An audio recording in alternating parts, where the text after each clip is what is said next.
There you go, that was Bon Jovi there, and I managed to catch up with the man himself before the show. Here's what he had to say. So what do you like about London, and what do you miss about home when you're away? It actually really inspired me to buy a house in Manhattan, trying to capture that same energy I got out of London. It's very similar. Yeah. It's very different here, but New York and London, I think, are really similar. What London also had was different theater, different radio, different media outlets. Yeah. But yet, you grasp the language and the subtleties in the two things. So it was quite inspiring for me. And is it true that you have an English pub in your garden called the Shoe Inn? It's true. Is it? Where did that come from? Well, why did you do it?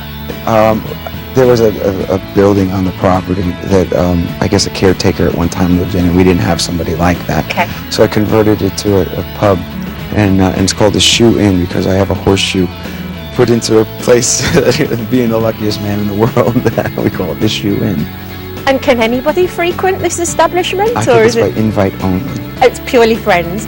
And what does it look like inside? Is there a dartboard? Sure, all this stuff. It's a pool table instead of snooker. Snooker, yeah. But other than that, working pub. Is that because you'd frequented one in England and loved it so much, and you went, I'm going to have a piece of that? More than one, my darling. More than one. I'm sure, more than one pint more than too, one I would in have my said. day, yes. And you also went to the University of Oxford too, I think. I did. 2001, was that when you went there? I don't remember the year. That's very scholarly. Yes, it was, wasn't it? What did you do? I had to speak to the kids at the Oxford Union, which was... And what did you talk to them about?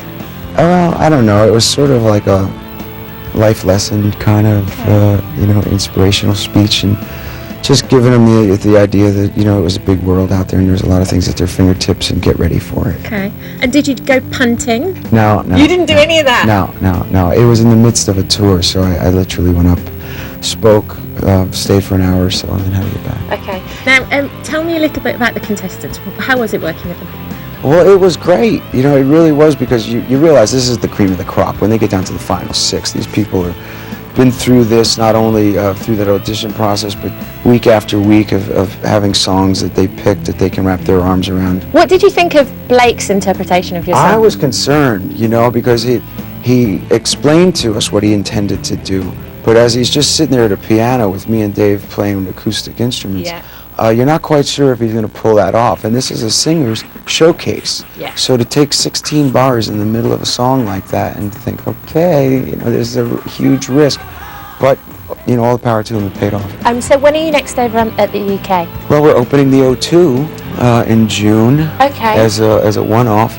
And then the official tour begins in January next year. Okay, and you have a new album coming out. When does that come out in the UK? The second week of June. It's called Lost Highway. I think it's June 11th. Okay, thank you very much. Very nice to meet you. Stay out of you. trouble tonight. I'll do my best. All right, don't stay out of trouble. I'll do my best.